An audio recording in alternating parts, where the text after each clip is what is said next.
Alright. This is the line we're going to go up. This is an example of fairly classic New England single track. It's not groomed, it's not buffed. It is defined, but it is rugged and it is rough. And it is probably intended, if I'm honest, to be ridden in the opposite direction, but we're going to ride uphill on this, just because I think it proves the point a little bit better. So let me talk you through it, and then we'll give it a couple shots.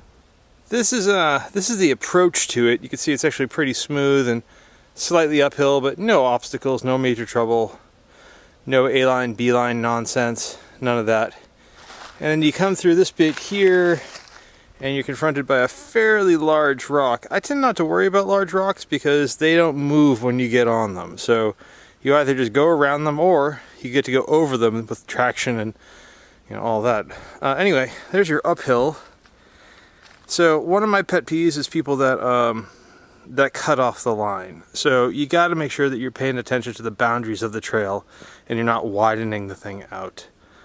Some parts of the country with berms and logs down the sides and whatnot, that's pretty easy to see. Here it can be a little less obvious, although honestly this time of year with the leaves the way they are here, you can sort of see where stuff's been cleared out and where you're supposed to be riding. So let me park this camera and then talk you through what I'm seeing, and we'll get some close-ups too so you can get a good idea.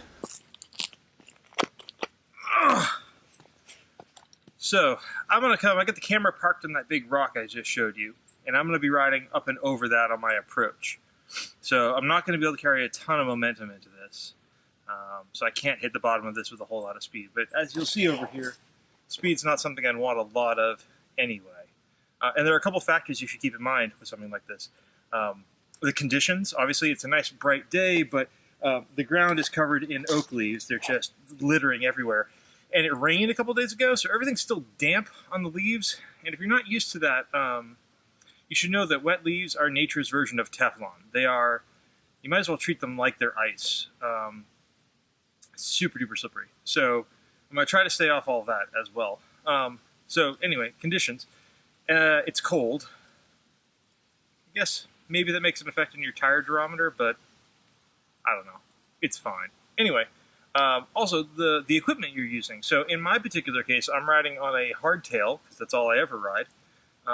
And that means that the line that I choose is going to take that into account. If I was on a long travel bike, or if I was on an enduro bike or something like that, where I could sort of sit down and pedal through a bunch of these smaller bumps, I'd be able to sort of park my butt on the seat and do that. As it is, I'm going to have to float over the seat to try to keep the rear wheel biting for traction, and keep the front wheel on the ground still. So I'm going to have to make some choices because of that. But that's specific to the person and the bike that you're on. Yeah, so I'm going to walk over here and actually show you a couple things. It's fairly smooth right through here. I think that's pretty obvious.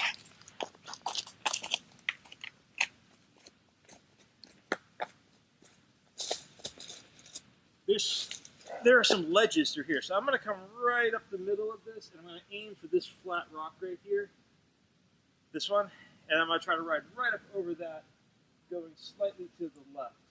It gets choppier up above it, but any momentum I can keep here will help with that. I'm going to take you up there so you can see the upper half of this. You can see there's a lot of sort of small, what we used to call baby head size rocks, softball size things.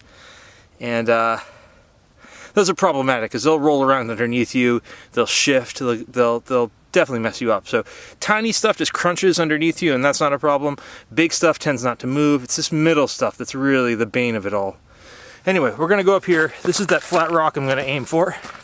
So I'm going to put my front wheel right up off that little kicker in the front, right up over that. I'm going to carry momentum through this next fairly smooth bit of stonework that's right here. It's lumpy, bumpy. You can see the loose stuff on it that can make you slip. And then up above it up here, we've got some looser rocks that I sort of need to get around. So I'll have to probably go over this big guy here to avoid the loose stuff on the sides. And then there's sort of this big gatekeeper rock up there. I'm going to aim to the left of that, I think, because the right side's a bit tight. Got some awkward angles here, I'll show you. Like that. No great way of handling that. Likewise, coming around this thing to the left, you can see if I go far left, it looks smooth, it looks nice, but that would violate one of my rules of doing this, which is staying on the marked trail. I don't like widening the trail. If you can't do the line, that's fine. If you can't, if you need to take a B line or a C line, that's all okay, but don't go making your new line and widening out the trail because you're having trouble with a particular aspect of it. It's okay to get off and walk. Take another swing at it. There'll be another day. I don't clean this every time I hit it, and it took me a while till I got my first clean up this. So, yeah, take your time.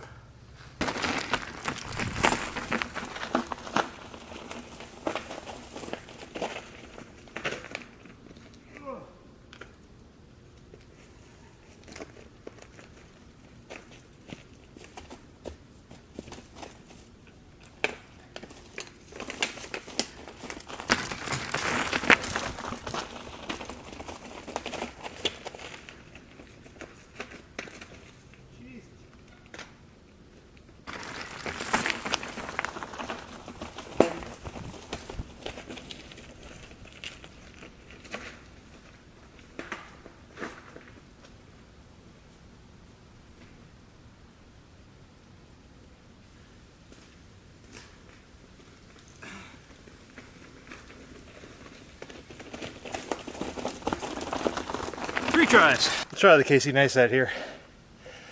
Oh, it's cold. I'm having some trouble getting warmed up, but 3 tries. Got it. Rookie error on the way in. It was looking down at my front tire, not looking at the line. Target fixation happening. No good. But we got it. So now, gentle viewer, it's time to do it again so you can see from the top. Won't that be fun?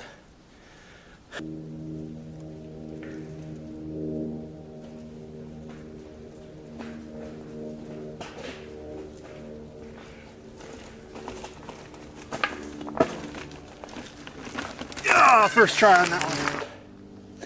No doubt some of you are thinking, why is he breathing so hard in that piddly little uphill? Is he really that out of shape?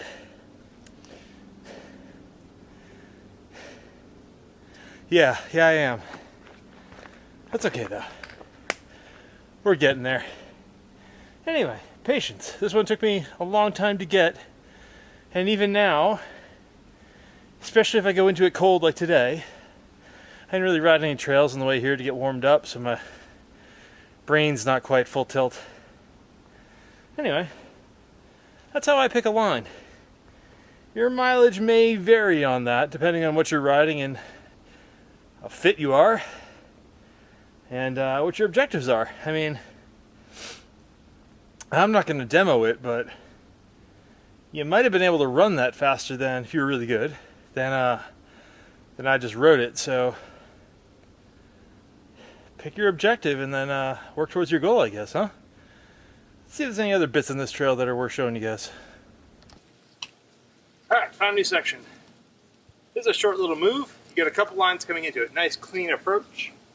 You got your wide line, and you know how I feel about making trails wider than they should be, so tread lightly here. Also, you got a rock and a root and a bunch of leaves right in front of this. God knows what they're hiding underneath there. So you got a line through here. You got this skinny bit right through the middle. If you can ride this crest right here, you might be able to cruise right up onto that. Or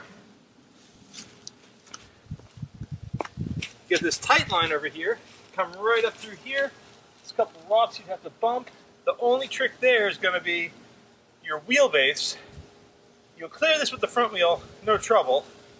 But right when your front wheel is about to clip that crest right there, your rear wheel is going to be dealing with this. So I'd be ready to unweight or do a bit of a hop or something.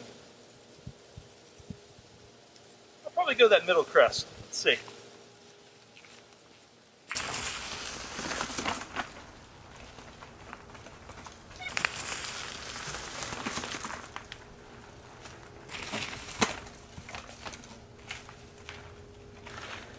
Yeah, well, so this is one of those times where there isn't really an optimal answer. There's 3 reasonable, doable options. Having tried all 3 now, I'd say the 2 left ones are going to be your easiest and fastest. That first one I did right up over that ridge, that's probably the best one. As it turns out, and I didn't know this, but the wide one has a branch jutting out that hit me in the helmet. It'd be distracting, painful, dangerous. And as I thought, this tighter guy over here, it definitely is awkward when you hit that second bump. So, doable, all of them. But yeah, if I was going for fast and easy and most straightforward, that middle crest, thread these openers right up that crest, easy peasy for the next bit. This is gonna be an awkward one. I got no great angle to come through here, but I'm just gonna walk you guys through this real quick. So this is the channel we're gonna go through. Just for scale, I'm gonna put my foot in here so you can see how big and wide this is. This is a not very. And there's a bank on the left there with pine needles and moss. There's a steep bank that goes down the right, and the trail sort of spills through the middle with a tree right square in the way, and another one down there and another bank down there. So the question is, how do you deal with that tree? Now, if you're not from New England, back in the day everybody cut their handlebars down real narrow so you could squeeze through stuff like this, but nowadays we're all riding 780s and whatever. So you got to take that into account when you go around stuff like this. I know it doesn't look tight, but that'll be snug. The exit there is not great. The exit here is a little bit better. Still, a couple of rocks down there I'd be worried about, around about the middle. And I'm going to show you the approach here. You come through this little channel. The approach, it's all lumpy bumpy. And you're thinking, oh look, granite slick rock, that's fine. Yeah, that's a roll up down at the bottom. Steep little bugger of a thing. So you're gassed on the way in already. You're out of the saddle trying to stick to this stuff. You got to thread her right through these rocks here, right around, and then through that channel. It's definitely lumpy, bumpy, awkward. So I'm going to see if I can get a spot for a camera here where you can actually see what's going on, and I'll give her a college try. Alright, remember how I said that entrance was awkward?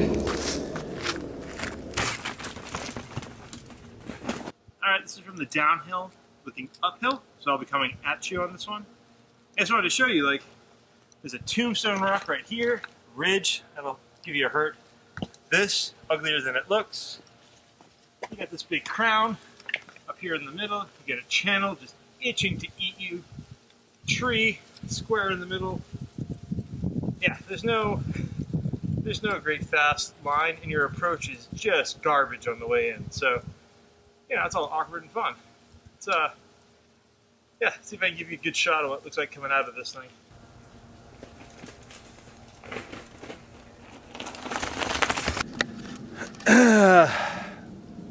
All right, so that's 3 examples of how I pick lines and why I pick lines and the thought that I put into picking lines. But again, your mileage might vary, but the idea here is to be thinking about what the options are and comparing them to what you're trying to get out of a particular section. I'm trying to ride stuff clean. I don't really care about going fast. I'm usually riding by myself, so I'm not worried about holding up a group. But for me, it's about picking a good clean line. It's about trying to maintain the integrity of the trail, and it's about trying to ride elegantly through these things. And yeah, I'd encourage you to get out there and try the same. And if you've never ridden in New England, it's purty and the trails are good. So get on out here. Hit me up, subscribe in the whatever it's called, and comment about how I'm slow and overweight, I suppose. Don't do that. I'm already insecure enough. Anyway, see you next time.